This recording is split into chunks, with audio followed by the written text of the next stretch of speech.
Hola queridos amigos, bienvenidos a otro capítulo de Contracara, aquí por TLB1, toda la verdad primero. Agradecemos a los que nos siguen, nos difunden, nos acompañan, como siempre todo nuestro agradecimiento. También especialmente a los que colaboran con TLB1. Hemos cumplido 12 años ininterrumpidos de transmisión. No es poca cosa para un canal alternativo que trata de llevarles toda la verdad. Por eso es importante la colaboración de ustedes, para poder mantenernos en el aire y llevar una buena programación para todos ustedes a través de, por supuesto, nuestra página web, que es www.canaltelv1.com. Debajo de este programa las redes sociales que nos mantienen diariamente en contacto y, como siempre, ponemos este programa bajo la protección y advocación de la Virgen de Guadalupe, Reina y Señora, Emperatriz de América, que con la Virgen de Luján siempre le pedimos nos guíe, nos ilumine, nos acompañe, nos guíe por el camino del bien, de la verdad y de la belleza que tanto necesita nuestra patria. Programa de hoy, vamos a tocar un poquito el tema económico, situación económico-financiera de la Argentina, ¿no? Todas las cosas que están pasando, estos 8 meses casi que va a cumplir el gobierno, la administración Milei, desde que asumió las elecciones en diciembre del año pasado, y que de alguna manera estamos viendo esperanzas, ¿no? Todas son esperanzas, que las cosas se van a dar y que hay que dar tiempo, ¿no es cierto? Nosotros tenemos algunas reservas al respecto de esto, entonces vamos a tocar un poquito cuál es el panorama, ¿no? Digamos el cuadro de situación. También el tema de reservas, divisas, el oro que se envió, ¿no? Hace poquito se envió oro a Londres. No es mucha cosa, no trasciende demasiado, pero es ¿no es cierto?, un indicio. Y se acaba de mandar ayer, 30 de julio, se acaba de mandar también otra remesa, ¿no es cierto?, de oro a Londres. O sea que no hay plata, pero sí hay divisas para mandar, ¿no es cierto?, en metálico a Londres, donde sabemos que nunca vuelve de vuelta. Pero vamos a tocar este tema, un poquito de la deuda externa, ¿no? ¿Cuál es la situación? ¿No es cierto? Las inversiones, 12 viajes realizó el presidente Milei al extranjero, más que nada por turismo, encontrarse con el cholurismo, ¿no?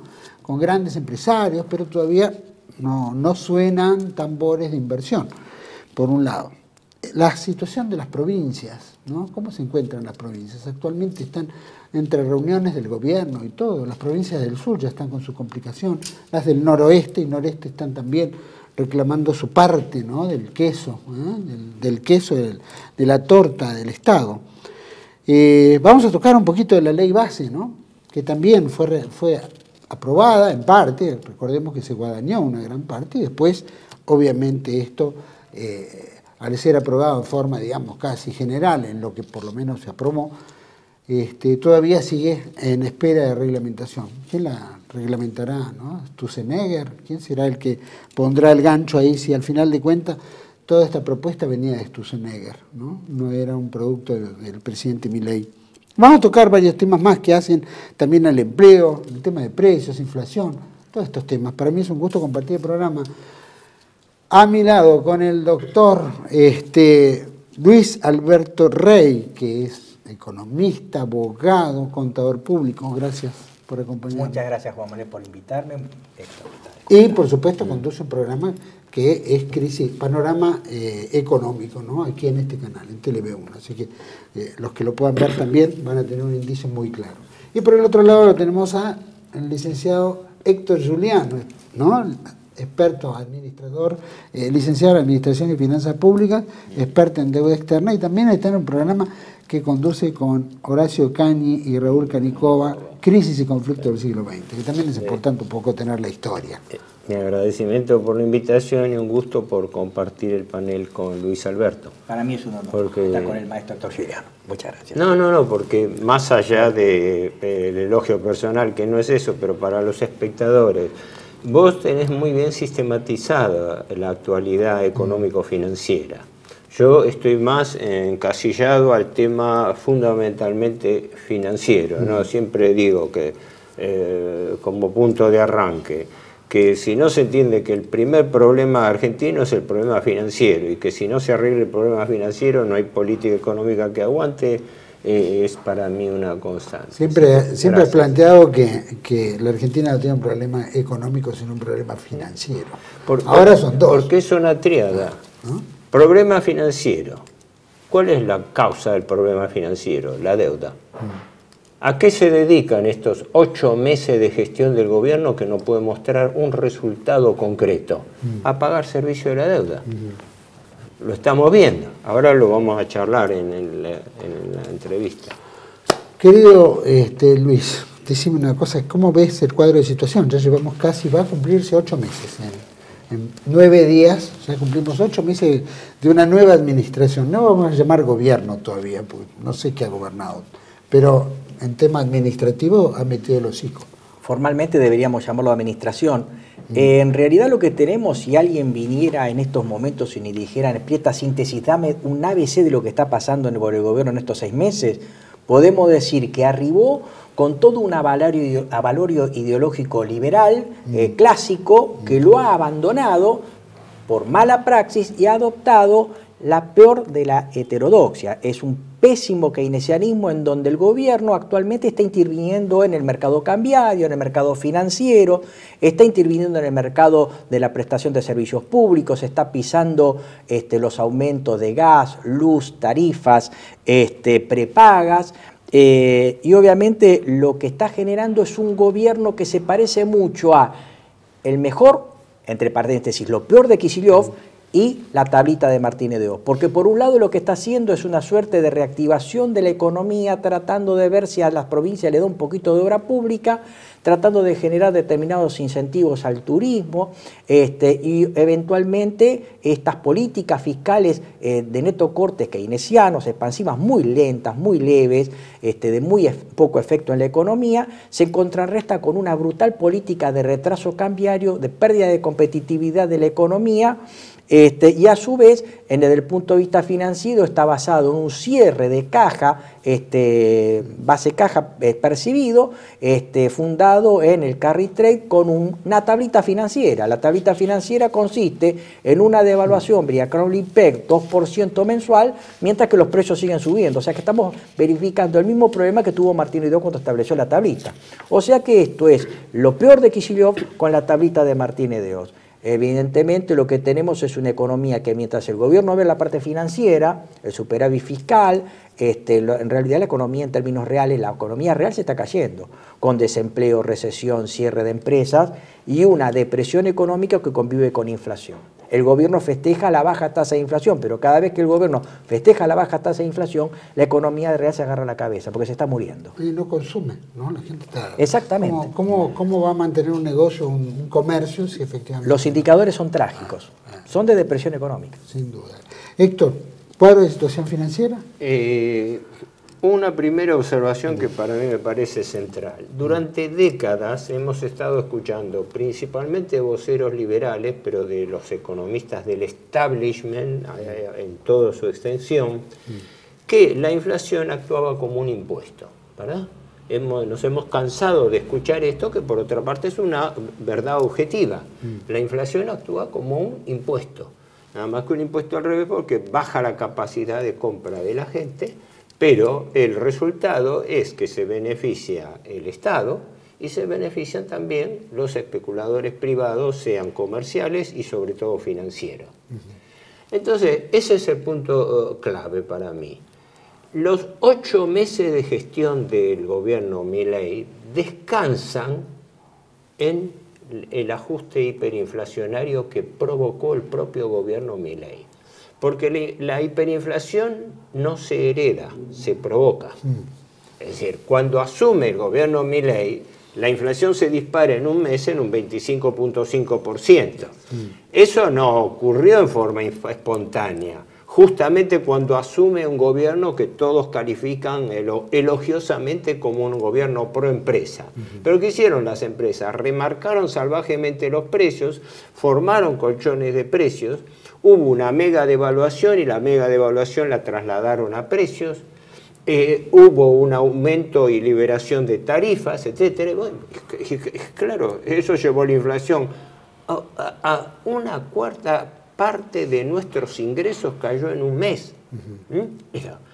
Además, un factor importantísimo, esto es de técnica elemental, estadística, la inflación, hay una confusión cuando se transmite a la gente, es un proceso acumulativo.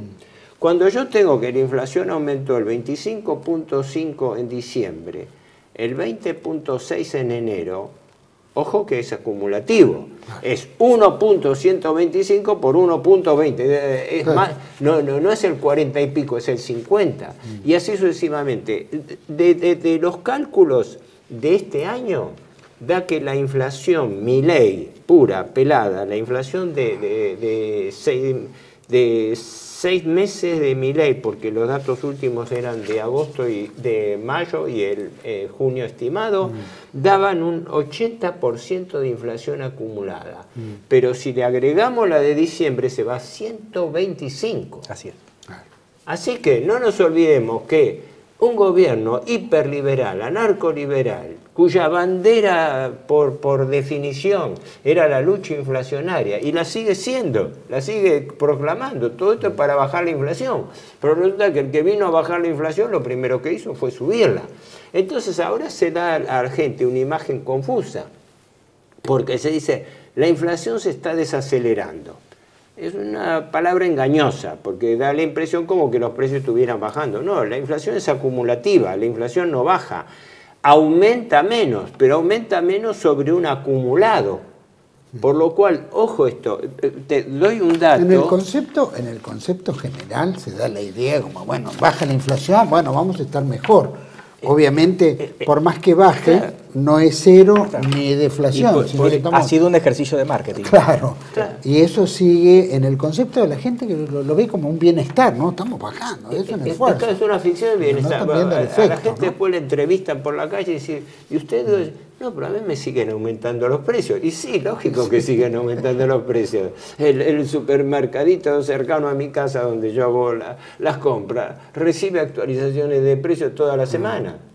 Un dato que, sin abusar de los números, pero para que se tenga presente, a junio, primer semestre, esto está tomado, viste, en MECON del Ministerio de Economía, en el avance del boletín fiscal base caja, ¿no? Para que se tenga idea, los ingresos del gobierno medidos contra junio del año pasado aumentaron 256%. Esto es efecto puramente inflacionario.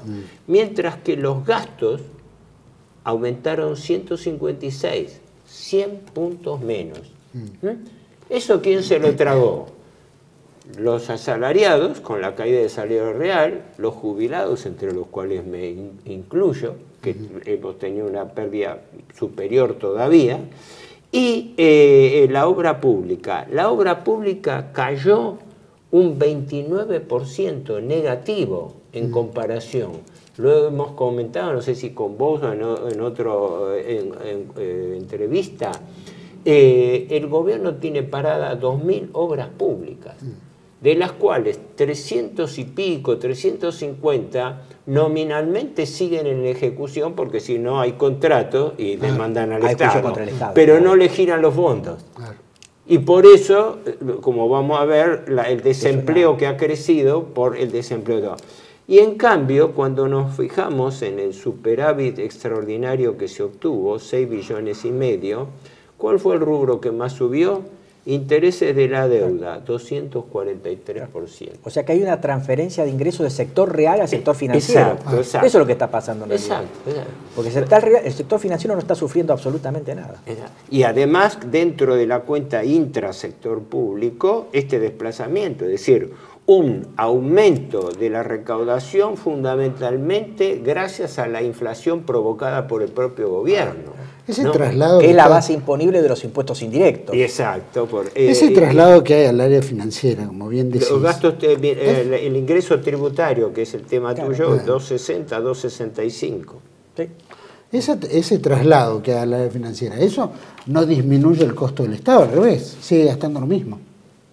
Porque están especulando. En realidad ciertos rubros del Estado se han caído, por ejemplo, todo lo que es pago de remuneraciones, subsidios, han caído. O sea, forma parte de lo que se llama la licuación de los gastos del Estado. Pero lo cierto es que el gran sacrificio del gasto del Estado, en realidad, si ponemos a ver cuáles son los principales rubros del Estado, son seguridad social, servicios de deuda, jubilaciones, que son los principales rubros, subsidios y transporte. O sea, esos 5 rubros explican buena parte del gasto público. Entre ellos, y en definitiva lo que sería la administración pública central, es un 5% del gasto en ¿Y realidad. lo que pasa al área financiera? Más o menos en estos momentos estaba un 6 puntos más o menos, ¿no? Del gasto. Bueno, vuelvo al punto. Del gasto público no, el 10, está entre el 10 y el 12%. Del gasto público son intereses de la deuda. Exacto. Porque hay que aclararlo. No se paga un centavo de capital, no se amortiza capital o principal. Se renueva el rollover, renovación de, como lo hemos visto muchas veces, retiro bono viejo, entrego bono nuevo, y ahora con la conversión de deuda que está ocurriendo más todavía. Pero los intereses, según el presupuesto que se había mandado y que no se trató, eran el 11% del gasto público, equivalían a unos 14.000 millones de dólares. En ese momento eran 7 billones de pesos. Un 10, un 11% del gasto público. Lo tengo por acá. Ahora, obviamente estamos viendo los servicios, bien dijiste, se aumentaron con la deuda, o por lo menos apenas se asumieron el 25%, o se liberaron todos los precios. Y eso generó el 25% de inflación en diciembre. Sí, básicamente por 118% de devaluación, una total abdicación de los controles de Estado. Se fue de la regulación, el decreto 70 del 23 eliminó determinadas leyes regulatorias, por ejemplo la ley de abastecimiento, y como los mercados generalmente son oligopólicos, los precios lejos de bajar comenzaron a subir vía cartelización, y eso generó esta fuerte transferencia de ingresos, que también se da en un fuerte incremento de la rentabilidad de los sectores oligopólicos concentrados, que lo habíamos visto en el panorama económico. Vos decías, esto también buenos balances, incentiva la caída del empleo en el sector privado, obviamente. Principalmente en rubros que tienen que ver con el consumo, servicios y obviamente el vinculado con la obra pública. Este plan está siendo un fuerte destructor del sector empresarial y privado. Donde se están produciendo la mayor cantidad de despidos es en el sector privado, antes que en el sector estatal. Sí.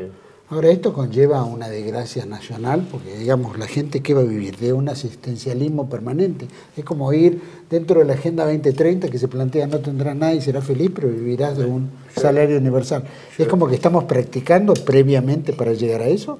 Yo digo esto, yo analizo hechos, porque no puedo ni quiero hacer proyecciones, porque ¿quién puede hacer proyecciones en la Argentina?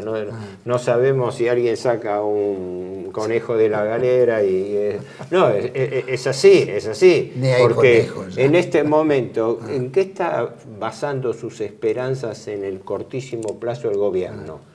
En ver si consigue entre 10 y 15 mil millones de dólares para aguantar la situación de reserva de los vencimientos de deuda con el argumento del cepo, que el cepo con buen viento, según el propio presidente Milei, se levantaría en diciembre.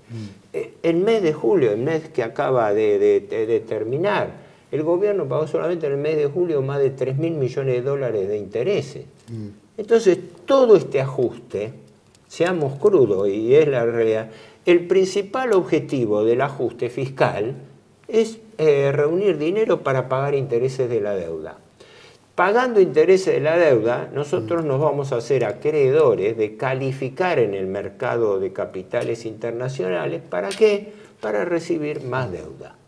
Y ya lo están haciendo, lo están aguantando. Hoy o ayer se anunció un préstamo del BID, ¿no? Por unos 650 millones de dólares. Pero si vos te fijás bien, todavía no vi el detalle, no es un préstamo para obras públicas, para proyectos, es un préstamo para fortalecimiento del ordenamiento fiscal, o sea, es un préstamo de aguante financiero. Y hoy, 1 de agosto, se pagarían 840 millones de dólares de intereses al fondo. Al fondo. O sea que es un rascar la olla, es ver cómo aguantamos y de dónde podemos obtener un préstamo, entre ellos, bueno, ver cómo nos financiamos, bueno, la gestión que se estaba haciendo... Y eso tiene mucho que ver con lo que se va a ver después con el tema del oro, ¿no?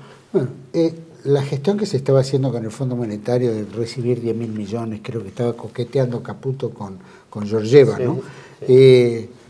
¿Eso en qué nos salvaría? Porque al final de cuentas entramos en la misma, ¿no? Es plata que va a entrar para volver a pagar, es que en realidad los intereses que están dando vuelta. Acá hay otro tema que es un círculo vicioso. Es un círculo vicioso, pero también es un círculo trágico, porque en realidad buena parte del dinero que el Estado está pidiendo desde el exterior es ni más ni menos para financiar fuga. Toda esta política de intervención que se está dando en el mercado cambiario, tratando de pisar al dólar, no es otra cosa más que abaratar la fuga de los sectores que se están yendo y están tomando dólares y se van.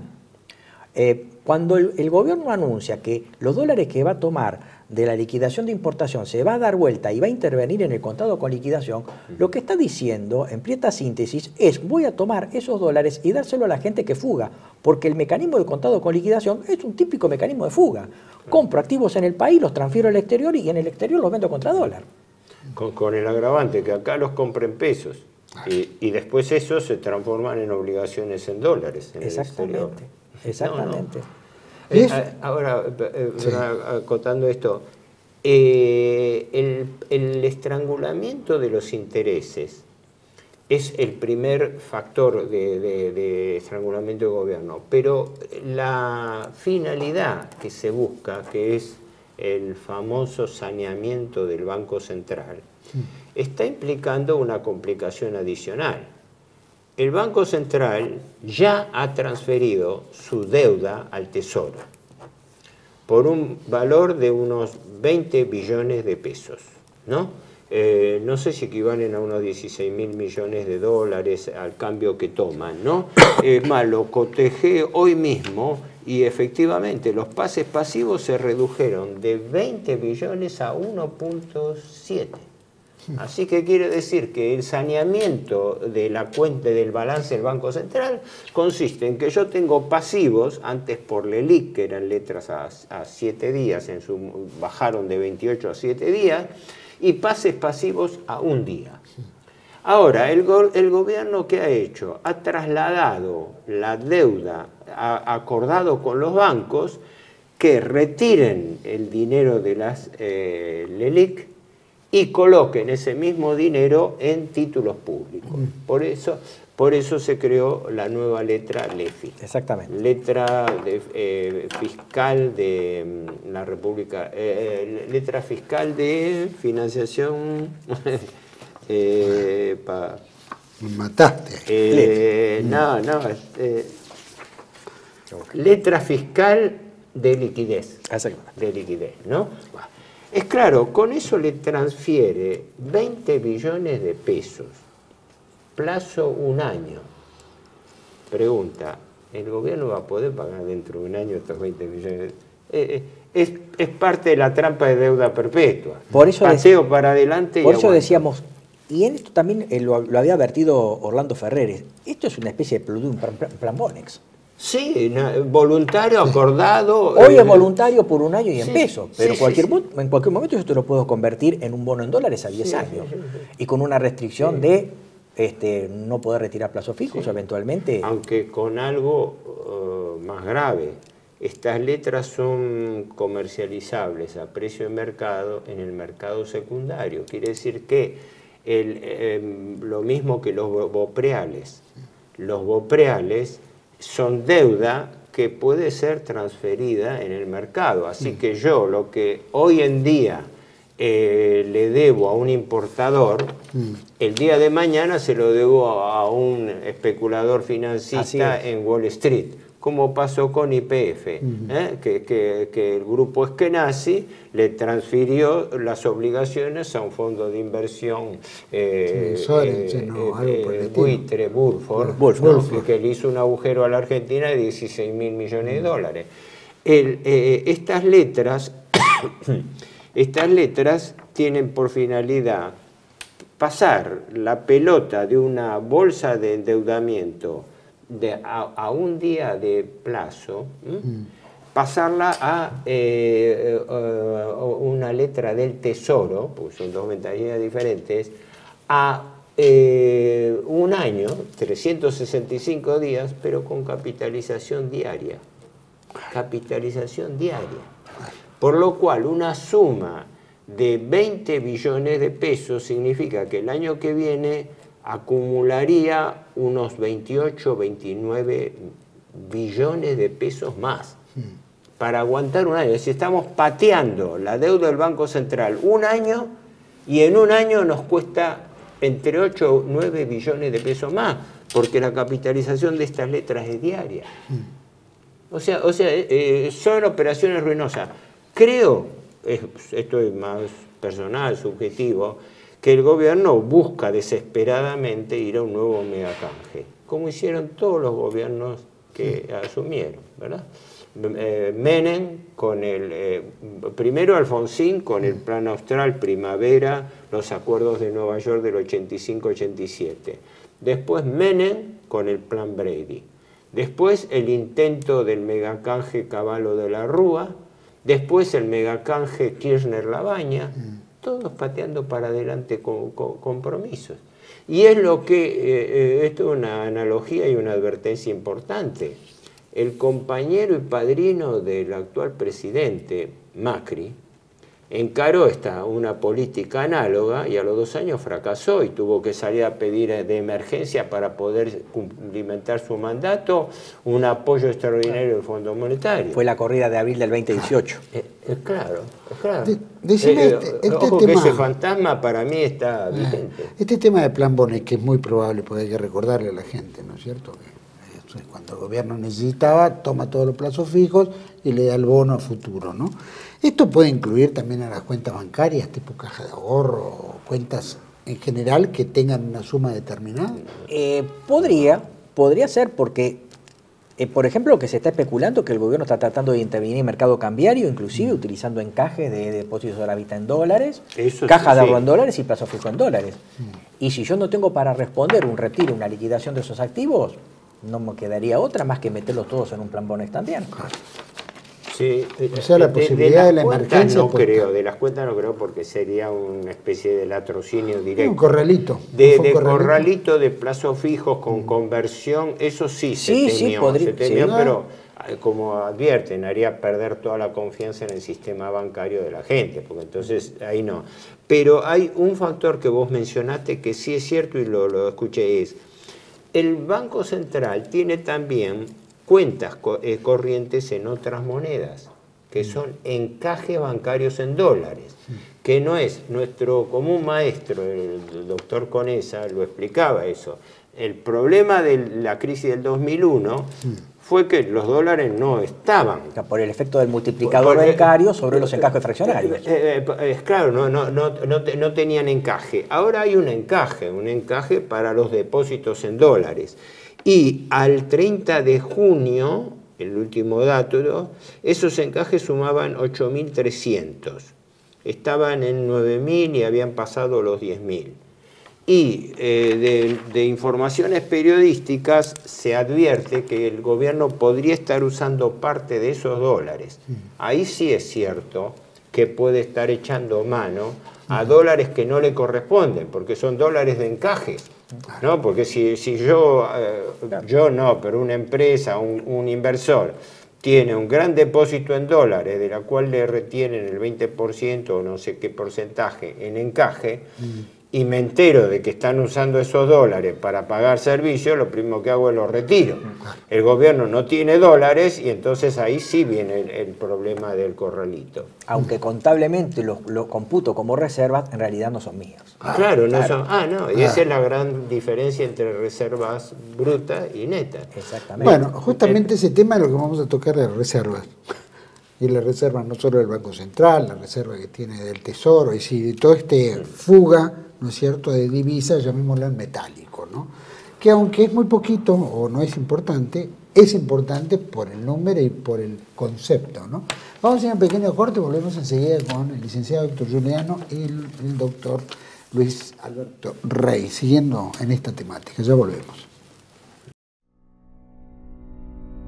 TLV1 se complace en anunciar que estará transmitiendo en su canal TLV1 Clips valiosos programas emitidos antes de la censura sufrida. El lienzo prohibido, El revés del derecho, Combates por nuestra historia, Disenso, Historias de Malvinas, entre otros que podrán encontrar en este enlace.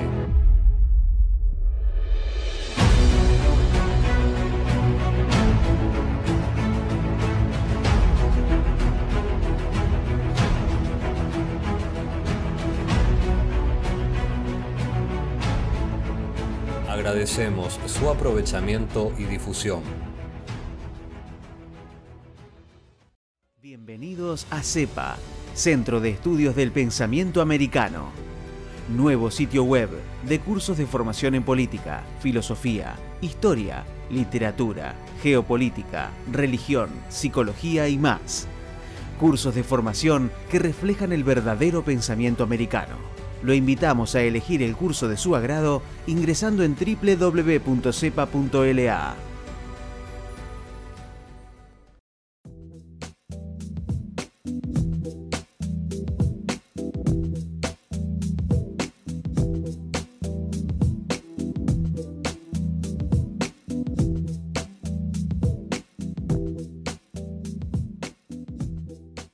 Decir siempre la verdad primero tiene un precio.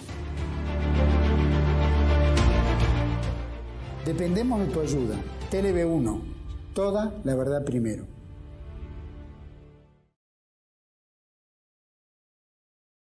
Bueno, gracias por seguirnos. Estamos en el segundo bloque con el doctor Luis Alberto Rey y el licenciado Héctor Juliano, analizando un poquito este tema. Habíamos hablado de las reservas, pero evidentemente para concluir un poquito el tema, porque esto va a afectar las reservas sin duda, son los planes de vencimiento, ¿no? Y acá el doctor creo que tenía un buen plan explicando, ¿no es cierto?, la situación real que estamos enfrentando. Si el señor director proyecta el cuadro, que no me pertenece, sino que es de la consultora 1816, esta consultora lo que hizo fue agrupar por mes los distintos vencimientos que hay en materia de bonos globales, los bonares, provinciales, BOPREAL y FMI, de acuerdo a los colores que están ahí fijados en la pantalla.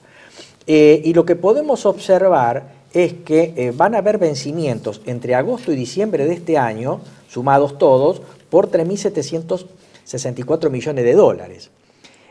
Los vencimientos que van a operar entre enero y diciembre de 2025 suman un total de 16.615 millones de dólares.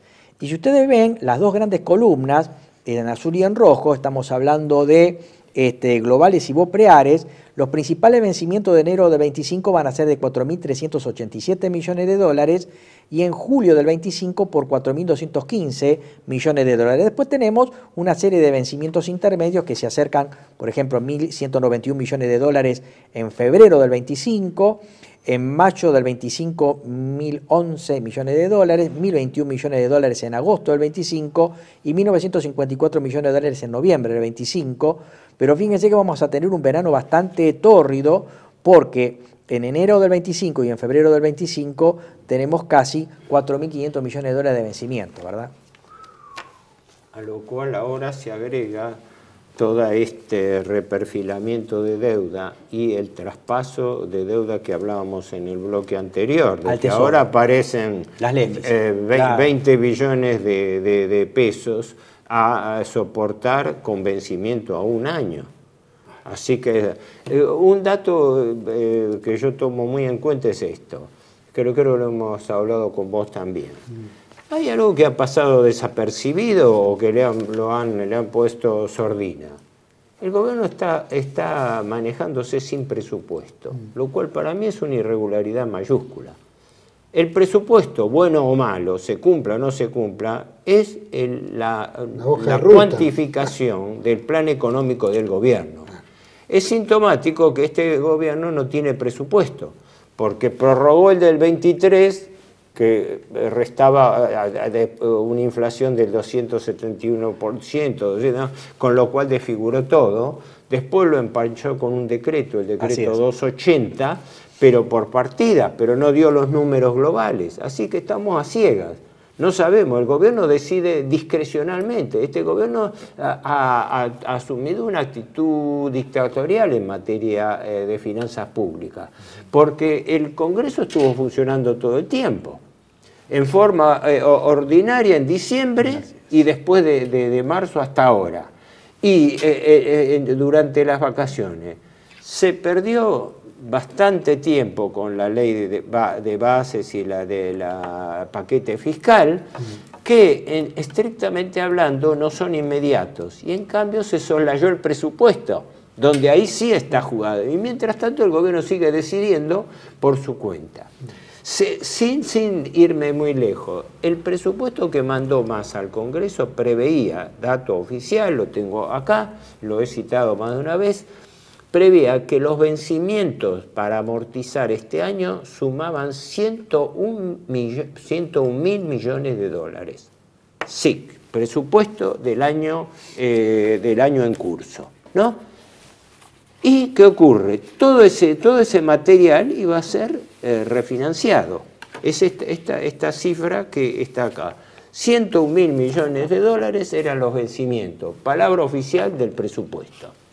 Y se preveía que la deuda iba a aumentar otros 32 mil millones, con lo cual el total de lo que había que pedir de endeudamiento subía a 133 mil millones de dólares.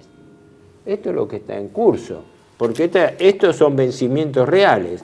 Cuando uno mira el cuadro de perfil de vencimiento de la deuda trimestral, los corrobora, porque además esos cuadros son una ficción, porque toman los vencimientos como si se pagara el vencimiento anterior, y ningún vencimiento se paga, se refinancia. Así que los 101.000 que no se pagaron este año van a aparecer prorrateados en el futuro. Esto genera un estrangulamiento de vencimientos que yo creo que es la verdadera clave de la angustia del gobierno, que no sé por qué razón el gobierno no puede desatrancar este problema. Es decir, el gobierno está al borde del default, está en un verdadero default técnico. Lo que pasa es que se salva, como todos los gobiernos, pateando para adelante compromisos. Y en un año electoral, 2025. Y con el año electoral encima, por eso quieren suprimir la PASO y quieren suprimir las intermedias, sí, porque esto da lugar a un manejo dictatorial. ¿Cómo se contrapone con la planilla que nos mostraste de vencimientos de este año hasta 2025? En un problema muy grave para refinanciar. Es decir, el gobierno se encuentra ante una pared que se le viene y está con una especie de movimiento ineluctable al choque. Es decir, por eso veníamos diciendo, anticipando en el panorama económico, que es muy probable que el año que viene tengamos un default soberano, o eufemísticamente lo llamarán reperfilamiento, canje voluntario de bonos, pero en definitiva no deja de ser otra que el incumplimiento del prospecto que generó la emisión de bonos. Cuando yo incumplo el prospecto de la emisión de un bono, eso es default técnico, más allá de que sea un canje voluntario, involuntario, forzado, etcétera, ¿no? Y con relación a las reservas, porque obviamente esto tiene que tener reservas como para decir vamos a poder, ¿no?, apelar, ¿no es cierto?, a algo, o cómo incrementamos las reservas, porque aparte tienen la vista hasta la dolarización del sistema. Entonces, el eufemismo, ¿cuál es este juego que se está haciendo que en realidad es como una zanahoria? El eufemismo de acumular reservas que se estaría cumpliendo según los lineamientos del Fondo Monetario, primero está desautorizado por el propio fondo, que ya se lo está observando, pero después, por la pérdida brutal de reservas que se ha producido, mes de julio, solamente en el mes de julio, las reservas pasaron de 3.000, las reservas disponibles netas, de 3.000 millones negativos a más de 5.000. En este mes de julio se pagaron más de 3.000 millones de dólares de intereses. Y como en el cuadro que mostraba Luis Alberto, en el segundo semestre nos espera un chubasco peor, con un problema, que el segundo semestre las liquidaciones de las cosechas son menores que en el primero. Sí. Con lo cual el gobierno va a tener menos ingresos. Y digo, ¿cómo se tiene que aguantar? Con más deuda, que es lo que comentábamos al principio. Se está pidiendo un desembolso anticipado bajo cualquier forma con el Fondo Monetario. Se está hablando todos los días, incluso por comunicados oficiales, en negociaciones con el fondo para que le adelante tramos de crédito. En realidad lo que se llegó a sugerir es esto, parece una burla. Macri pidió 57.000 millones de dólares para su salvataje. Primero pidió 50 y después lo llevó a 57. El fondo le desembolsó 45.000 millones de dólares, que el señor Caputo, que entonces estaba al frente del Banco Central, dilapidó en gran medida vendiéndolo al mercado cuando había un dólar atrasado. También lo está haciendo ahora. Ahora. Y que el actual presidente Milei en su momento, en unas declaraciones que se repiten, ¿no?, se han viralizado, lo llamaba a Caputo despilfarrador. Dice, Caputo despilfarró 15.000 millones de dólares. Del primer desembolso, que fueron 18.000 millones, yo computaba 17.000 que entraron por una ventanilla del Banco Central por préstamo del fondo y se malvendieron al mercado. Es como si vos en este momento salís a vender un dólar atrasado al mercado, te lo sacan de la mano. Y eso fue producto de una corrupción donde salió una lista de 850 compradores beneficiados donde estaban funcionarios. Ahora se está generando una intervención en el mercado cambiario, llevando una sobrevaluación cambiaria que en definitiva se traduce, por un lado, en un abaratamiento para los que quieran fugar, una caída de reservas, una caída de los activos argentinos en el exterior, acciones bonos, el incremento del riesgo país y una deuda que voy a tener que refinanciarla sin reservas y con altas tasas de prima de riesgo producto del incremento del riesgo país. O sea, el mismo gobierno se está autoinfligiendo un daño enorme de cara a los próximos meses. Es que la política descansa en un esquema, esta inflación. Inflación con recesión económica. Yo me acuerdo, porque tuve oportunidad de tratarlo, que Rogelio Frigerio, el abuelo del actual, ¿no? El tapir. En sumo, ¿cómo? El tapir, le decía. Yo tuve oportunidad de tratarlo, también el doctor Juan dice, pero eso es anecdótico. Pero más allá de eso, le censuraba a Martínez de Oz que su política antiinflacionaria, en definitiva, consistía en estrangular el consumo bajando los salarios reales y la capacidad adquisitiva de la gente. No hay nada nuevo bajo el sol, ¿verdad? En este momento se está practicando lo mismo, se está estrangulando el consumo. ¿Cómo estrangulando el consumo? Haciendo caer los salarios reales, las jubilaciones, para los espectadores. Los ingresos reales son los nominales menos la inflación. O sea, yo cobro sueldo 100, pero la inflación me come de eso 50, entonces mi salario real es este. Entonces se está dando el problema de que al producirse esta inflación, que es un fenómeno anómalo, porque generalmente la inflación tiene un efecto acelerador del consumo, aunque malsano, pero acelerador, se está produciendo el inverso. ¿Y qué ocurre? Los compromisos de pago del gobierno son mayores. Entonces el gobierno está fabricando recesión. ¿Por qué? Porque el paro de obras públicas, se lo han dicho directamente, yo creo que de la Cámara Argentina de la Construcción, de la UIA, se lo han dicho. 100.000 puestos. No solamente el efecto que está teniendo, sino que las obras públicas que deja de hacer el gobierno no son sustituidas, como dijo el presidente, por la actividad privada. No se hace nada. O sea, primero suspendieron las obras públicas, no, porque eso lo tiene que hacer el privado. Pero hasta ahora no apareció ningún capital privado que continuara las obras públicas. La sugerencia elemental es decir, pero entonces esperen, vayan haciendo un traspaso gradual. Lo que pasa es que, Héctor, ahí el gobierno choca con un problema teórico, que es la negación de la existencia de los bienes públicos. Y los bienes públicos existen. Claro. En los bienes públicos el mercado no cierra rentablemente la construcción de una calle que está en un barrio perdido en una provincia. No es rentable. No es rentable. Claro, esos son bienes públicos, lo tiene que hacer el Estado y financiarlo con impuestos. Sí. Decime una cosa, obviamente estamos hablando de la reserva, ¿no? La reserva se supone que es el colateral que tiene el país para mantener su moneda, para mantener la economía ¿no? en dinamismo. Para aguantar los pagos externos. Y para aguantar en los moneda pagos extranjera. Sí. Exacto. Ahora, ¿esas reservas están contempladas en qué? ¿En moneda extranjera? ¿En dólares? Derechos especiales de giro, divisas. Sí. Y oro, ¿verdad? Oro. Sí. Ahora, señor director, si podemos poner este tema que salió en pantalla en el diario de hoy, ¿no es cierto? Dice Argentina, el gobierno sigue enviando oro del Banco Central a Londres. Es decir, ya vimos que hace un par de semanas, o semana y media, 2 semanas, envió una remesa de 4.600 millones de dólares de oro a Londres. Se supone, según hasta ahora el gobierno no ha dado información. No dio cifras. Pedido informes del diputado Palazzo, que es de la asociación bancaria, que es el que levantó la perdiz. Es el que si no, dice nadie más se o menos, enteraba. claro, Dicen que lo van a ampliar el informe. Exacto. Claro. Dice que más o menos era eso. Hubo 2 envíos, 7 de junio y 28 de junio. Exacto. Y ahora se agrega este nuevo, ¿no? Mira, Ahora, si me permitís. según el ministro Caputo, el sí. ministro Caputo dice que bueno, que esa remesa entre tenerla en el Banco Central, tener el oro quieto en el Banco Central, obviamente el Banco Central no da ningún interés, llamémoslo, como para poder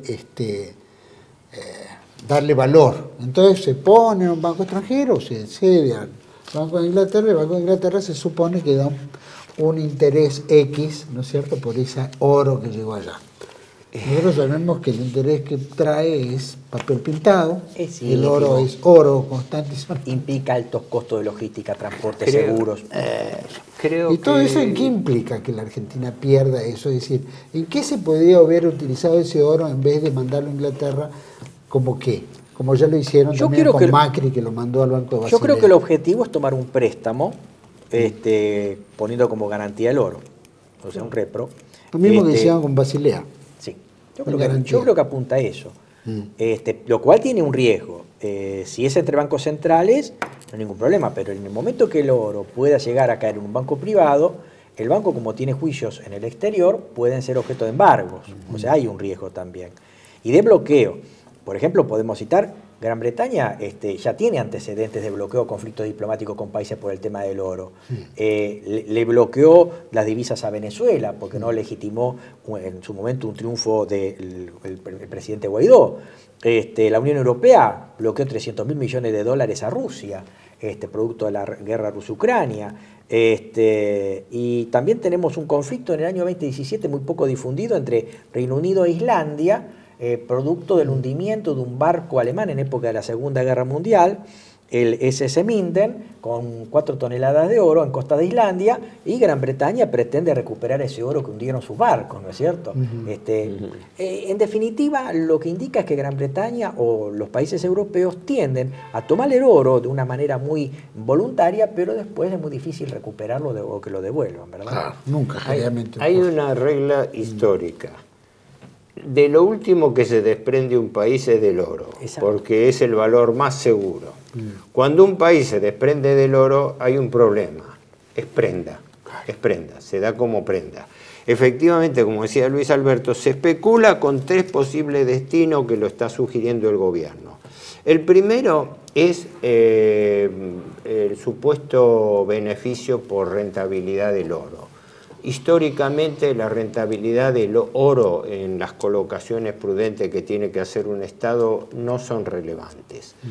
El otro es el que sirva como garantía de préstamo, que puede venir de un préstamo del BIS de Basilea, del Banco de Pagos Internacional de Basilea, que es una especie de banco central de los bancos centrales, que se ha mencionado, o también de fondos de inversión que sean respaldados por oro, como se habló del Fondo de Inversión Institucional de Qatar, del jeque Al Thani, que es uno de los principales inversores del mundo.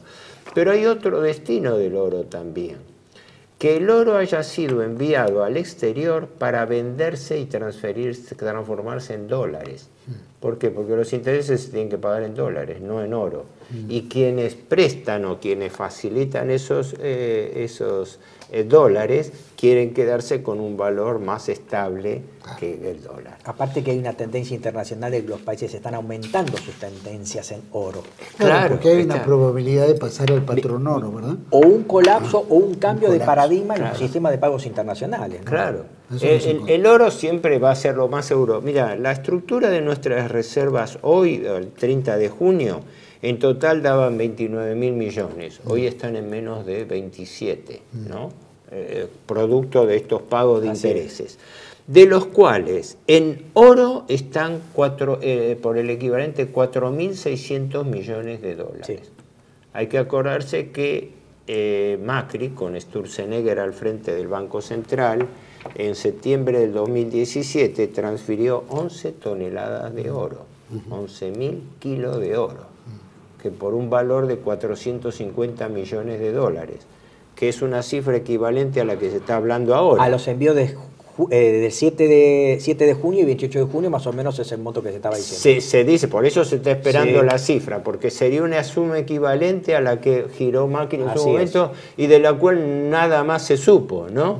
Y yo siempre lo señalo, sí, no se supo más bajo Macri, pero tampoco se supo bajo los 4 años del gobierno Fernández, que nadie levantó la perdiz acerca de dónde estaba el oro, qué había pasado con ese oro, no sabemos dónde está, etcétera.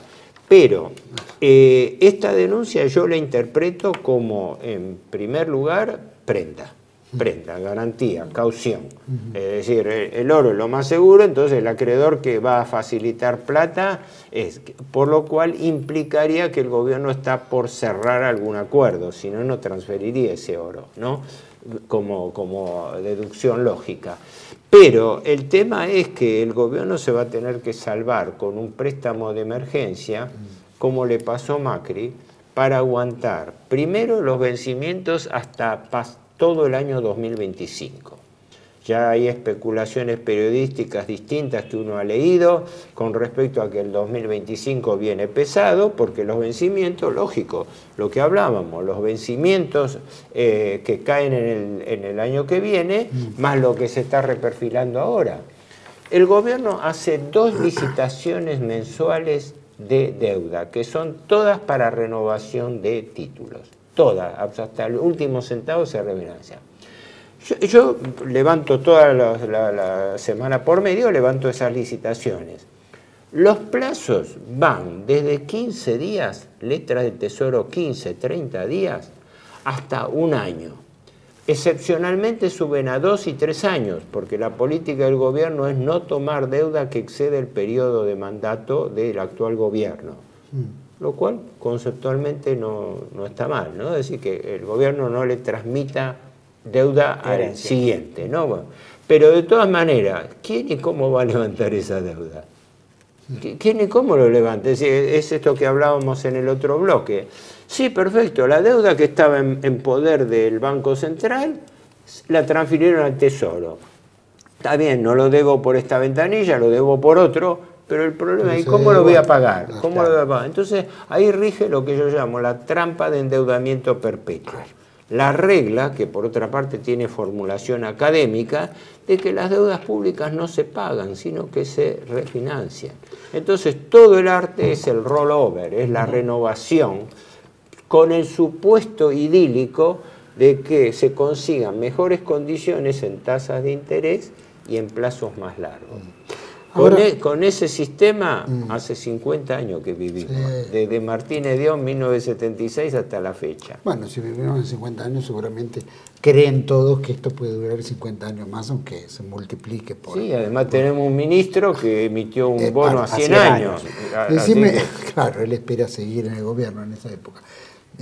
Ahora, si el oro fue, y es una garantía, cada vez que nosotros estamos en renegociación, que puede dilatarse, que pueda demorarse, ese oro ya automáticamente debe de haber dejado de existir, ya automáticamente debe haber cubierto, ¿no es cierto?, hasta tanto el gobierno pague.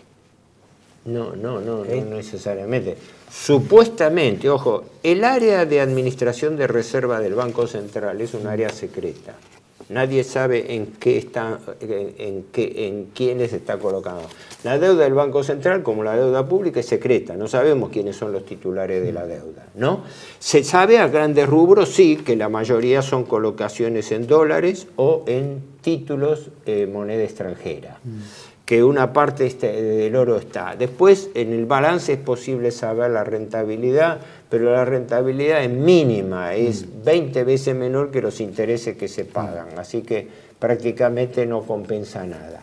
Ahora, ese oro se supone que devenga alguna utilidad. La utilidad del oro es baja, pero es la más segura. Así que supuestamente, mientras el oro está retenido, devenga alguna utilidad. Se supone. Bueno, se supone. Dios Por eso el gobierno debiera informar. Sin duda, bueno, es lo que no hacen. Igual, ¿quién les pregunta? De todos modos, creo que aún cuando el gobierno haga el repro o venda el tramo de oro, no le alcanza, de acuerdo a lo que venimos viendo, para dar vuelta a la situación de rojo que está teniendo. Seguro. Yo creo que, vuelvo a insistir, es mitad más intuitivo que real, pero creo que el gobierno va a hacer la clásica. Va a llegar a un nuevo megacanje, que va a ser formulado como todos los megacanjes anteriores, como un gran éxito de negociación, donde hemos logrado refinanciar nuestras deudas, patearlas para adelante 5 años, 10 años, una cosa así, y que es la constante de todos los planes, y todos los planes de canje y megacanje que se hicieron, todos fracasaron. Desde los de Alfonsín en el 85-87, el plan Brady, el megacanje Cavallo de la Rúa, y también el megacanje Kirchner-Labaña del 2005. Porque todo este chiste de los cupones PBI y de la indexación del PBI que se hizo fraguada en el INDEC, provienen de ahí, de que no se pudo pagar los compromisos del 2005. Seguramente se lo va a revender como un reperfilamiento amistoso y voluntario. Como un como éxito dice de Héctor, como un negociación. éxito, porque se alargaron los vencimientos, eventualmente se habrá habido un recorte de tasa. Seguramente se lo venderá así. Hay una, para ir concluyendo, porque ya se nos fue el tiempo, pero bueno, ir muy rápido, ¿no? El presidente ha hecho 12 viajes al extranjero, ¿no es cierto? Todavía no se ha sellado nada, siempre sacándose fotos con grandes empresarios, en Silicon Valley y otros lados, pero bueno, la realidad es que no, todavía se ve el pescado sin vender, como dicen, ¿no? ¿Qué evaluación te hace decir un presidente que hace 12 viajes, parecen más viajes privados, personales, que en realidad en beneficio de la Argentina, en un país que dice que no hay plata? Parecen más señalados a satisfacer un ego personal, porque generalmente cuando uno ve que el presidente viaja, el presidente tiene poder plenipotenciario, o sea, firma y obliga al país. Entonces generalmente lo que hace es una especie de roadshow como para presentar a Argentina, al país, las oportunidades, negocios que se pueden hacer en el país.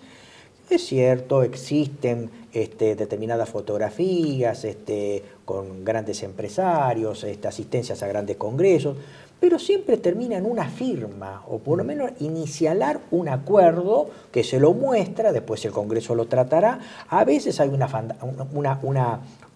adelanto de técnicos que preparan los acuerdos, y finalmente el empresariado anuncia por los diarios el incremento de sus inversiones en el país, inversiones directas o eventualmente la ampliación de plantas. Se anuncia. No tenemos nada de eso. Tenemos los viajes, que uno los puede consultar en la página de Casa Rosada, fotografías, autógrafos, y nada más. No hay firma de acuerdos, no hay preacuerdos, no hay anuncio de inversiones. Aparentemente son viajes de placer que no están redundando en beneficios para el país. Son efectivamente, como dice Luis Alberto, son primero y principal viajes privados, con una corruptela que utiliza medios públicos, incluso el avión presidencial, para ir a recibir un premio personal o porque él viaja a un determinado país. O peor, viaja con un carácter privado para interferir en los asuntos internos de otro país, ¿no? Como pasó en Brasil y todo. O sea, está utilizando recursos públicos, ¿no? Ahora que al ministro Sturzenegger, en plena racionalización del Estado, se crea un ministerio para darle cabida al señor Sturzenegger. La reforma del Estado puede hacerlo una comisión transitoria. No hay que crear un ministerio para hacer reforma del Estado. O los ¿no? 100 millones de dólares que destinó a la creación de la nueva CIDE. Y de la nueva CIDE, sí, para el otro no hay plata. Por ¿no? un lado se me vencen los alimentos, no doy alimentos a pesar de la demanda judicial, y por otro lado creo una nueva CIDE. Sí.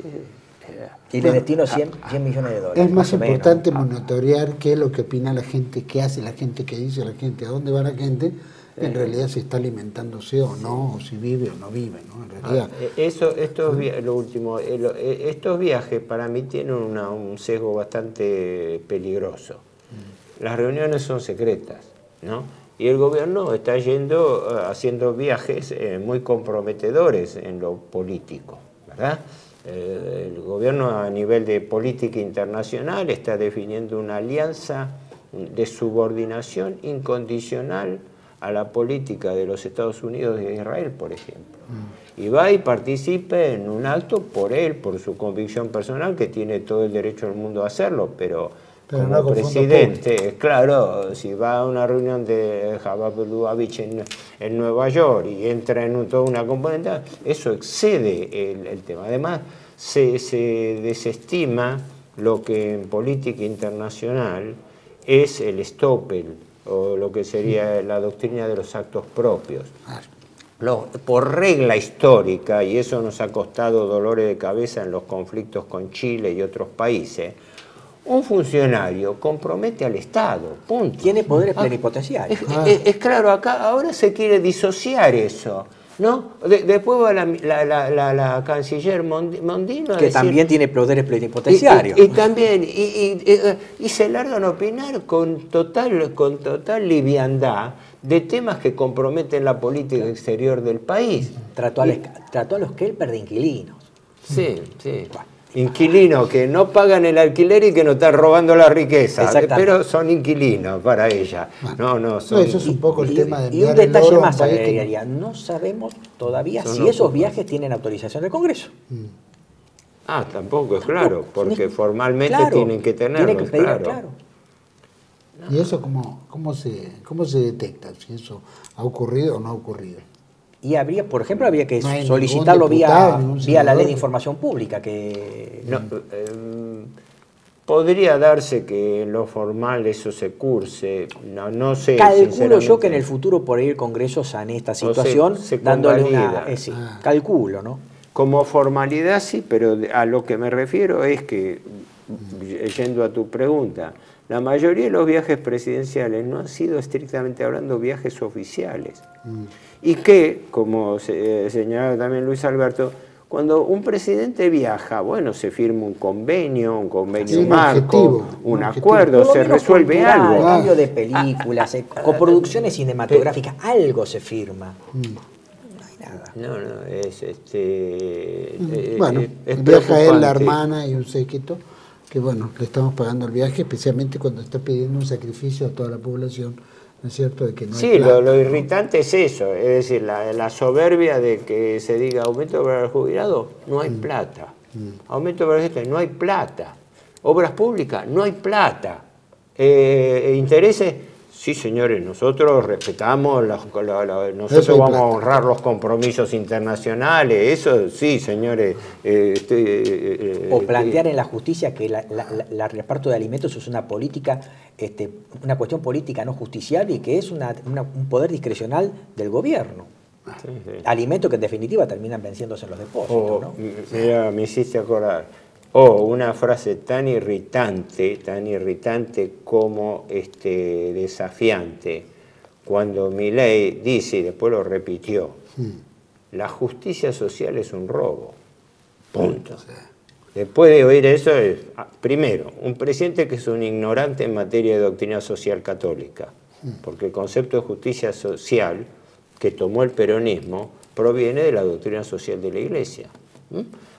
Pero que un tipo razone pensando que la justicia social y entonces la justicia distributiva es un robo, ya hay que atajarse, porque hay que ver cómo razona esta persona para razonar así. Entonces, y lo ha dicho. O las recientes declaraciones del diputado Esper hablando del control de la natalidad de la gente pobre. Que hay que dejar de darle de comer a la gente pobre. O Kravitz, bueno, está en la ciudad, ¿no es cierto? Estamos hablando de, extraoficialmente se dice que hay un poquito más de 4.000 personas en la ciudad en situación de calle. Se habla ya de muertes de hipotermia, yo no tengo los datos, no los puedo decir, pero se habla. Y un señor como Kravitz hablando de que no hay que darle asistencia alimentaria a los pobres que están en situación de calle. O Esper hablando de, o sugiriendo un control de la natalidad sobre la gente pobre. Bueno, es algo ya realmente monstruoso. Esto es terrorismo de Estado. Esto sí que es terrorismo. Sí.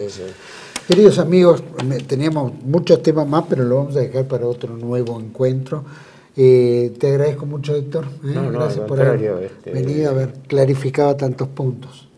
No, al contrario, un gusto haber compartido el panel. Para mí ha sido un honor ser Juan Manuel, acá con Héctor, muchas gracias. Luis Alberto Rey, muchísimas gracias, Gracias, de verdad, gracias Héctor, Juliano también, y a todos ustedes que les agradezco por habernos acompañado, por supuesto ahí. Ahora el 12 de agosto justamente se cumple otro aniversario de la reconquista de Buenos Aires, ¿no? Que hemos repelido a las tropas inglesas, ¿no? Que han venido a apoderarse de, en ese entonces, el virreinato del Río de la Plata. ¿Cuál fue el mérito que tuvo Belfort, el primer invasor, en 1806? Es tomar 4 toneladas de metálico, oro que tenía el poder español en el virreinato del Río de la Plata, y girarlos a Londres, que a pesar de haber perdido el combate y haber sido expulsados, paseó por las principales calles de Londres con justamente ese dinero que había logrado saquear, ¿no?, al Imperio Español en el Río de la Plata. Estas cuestiones las hacían a través de un combate. Eso llevó a la segunda invasión inglesa, que con el almirante Wylock, que no logra ningún objetivo y que, bueno, es denostado de nada porque no logró cautivar dinero ni llevar ningún premio a Londres. O sea, el premio, no importa que pierda, siempre y cuando el premio de haber saqueado un territorio era beneficioso para Inglaterra, y obviamente era un mérito. Llevadas 8 carrozas de oro desfilaron por Londres. Sí, eso se hablaba de 4 Julio toneladas. González lo explica. Justamente. 4 toneladas por lo menos decían los libros de historia, seguramente será más. De todas maneras, a lo que voy es que requería una guerra. Hoy en día vemos que nuestros funcionarios no necesitan pasar por una guerra simplemente para no entregar el oro, sino lo entregan directamente con una frialdad y con una devoción y con una sumisión al poder internacional del dinero. No cabe la menor duda. Acá lo que se habló justamente es un gobierno que está actuando en forma cipaya frente a las necesidades de los argentinos. Uno, no tiene un presupuesto, que sería lo lógico entender cómo planea durante el periodo de año administrar los bienes públicos o administrar el Estado.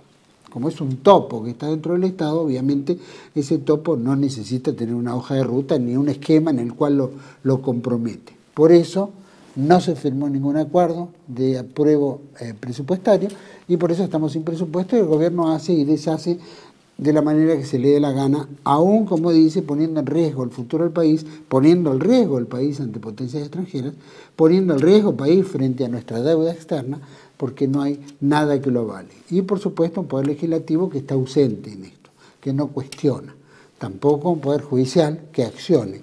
Así que como ciudadanos nosotros estamos como parias, de alguna manera, viviendo que las cosas se van dando con la esperanza, muchos, de que esto algún día tenga un final feliz, cosa que lo ponemos en duda, por lo menos todos los de esta mesa, hasta que no haya algo serio.